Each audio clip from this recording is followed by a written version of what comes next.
వృశ్చిక రాశి విశాఖ 4వ పాదం, అనురాధ 4 పాదాలు, జ్యేష్ఠ 4 పాదాలు.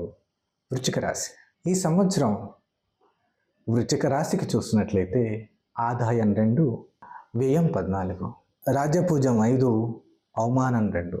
విశేషంగా చూసుకున్నట్లయితే ఈ జాతకులకి బృహస్పతి మరియు కేతు యొక్క అనుగ్రహం కనబడుతుంది అని చూసుకోవచ్చు. ఎందుకనగా బృహస్పతి సప్తమ, నవమ, అష్టమ భావాల్లో, కేతువు దశమ, ఏకాదశ భావంలో, శని రాహులు పంచమ, షష్టమ, పంచమ భావాలలో ఉంటున్నారు.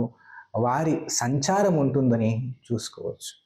సప్తమ, నవమ భావాల్లో ఉండి బృహస్పతి విశేషంగా అనుగ్రహాన్ని ప్రాప్తిస్తున్నారు.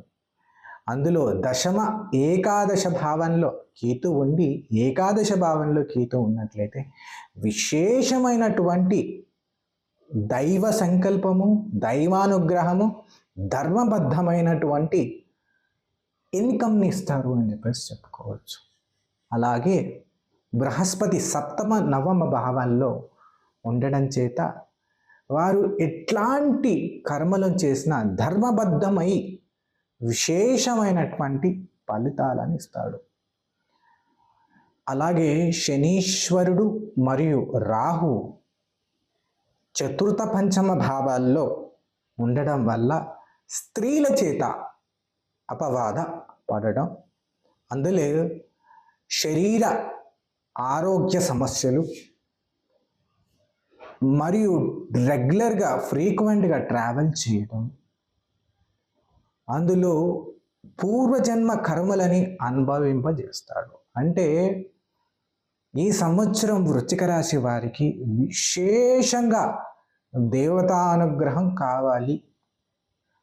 దేవతానుగ్రహం వల్లే సంపూర్ణమైనటువంటి ఫలితాలు కలుగుతాయి తెలుస్తుంది. విశేషంగా వృశ్చిక రాశి వారు మే నెల మొదలు పెట్టుకొని అక్టోబర్ నెల వరకు స్త్రీలతో మాట్లాడినప్పుడు ఆచి తూచి మాట్లాడటం అనేది విశేషంగా వారికి మంచిని చేకూరుతుంది అని చెప్పుకోవచ్చు. అక్కడ మీరు రాముడన్నా ఇంకేదో మాట లా భావన వారు చేసుకొని మీ మీద అపవాద వేయడానికి చాలా ఛాన్సెస్ ఉన్నాయి. విశేషంగా మీరు బృహస్పతి మరియు కేతు ఉపాసన చేసినట్లయితే, విశేషంగా తారాదేవి, భువనేశ్వరి, లేకపోతే ఉత్తిష్ట గణపతి, లక్ష్మీ గణపతిని విశేషంగా ఆరాధన చేసినట్లయితే శుభ ఫలితాలు కలుగుతాయని తెలుసుకోవచ్చు. అందులో రాహుకి విశేషంగా చండీ హవనాన్ని కానీ, లేకపోతే పితృదేవతలకి శాంతి చేసుకోవడం అనేది వారి జాతక రీత్యా శ్రేయస్కరం అనేది చెబుతుంది. అలాగే విద్యారంగంలో ఉన్నవారు, కాంపిటేటివ్ ఎగ్జామ్స్ రాసేవారు కొంచెం అప్రమత్తంగా ఉండి విశేషంగా కష్టపడే సంవత్సరము అని చెప్పుకోవచ్చు. అలాగే విశేషతః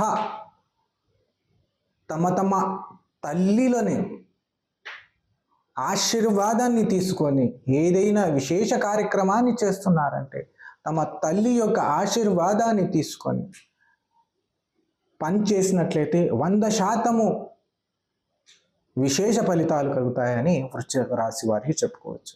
అయ్యా, మా తల్లి గారు కాలం చేశారు, ఏమి చెయ్యాలి? గురు పత్ని కూడా మీ తల్లికి సమానమే. లేదు, ఏమి చెయ్యాలి? మీ అత్తగారైనా మేనత్తగారైనా తల్లి సమానమే.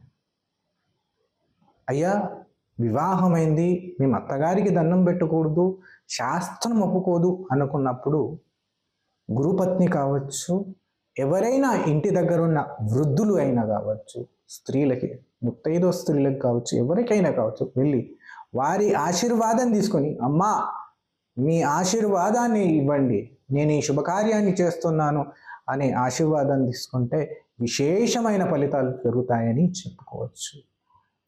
అందులో వృశ్చిక రాశి వారికి ఇది కొంచెం గడ్డు కాలం అని చెప్పుకోవడం జరిగింది.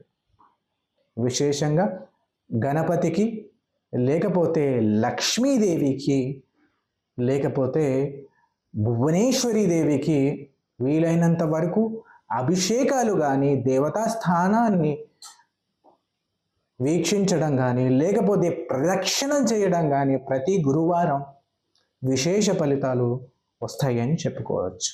స్వస్తి.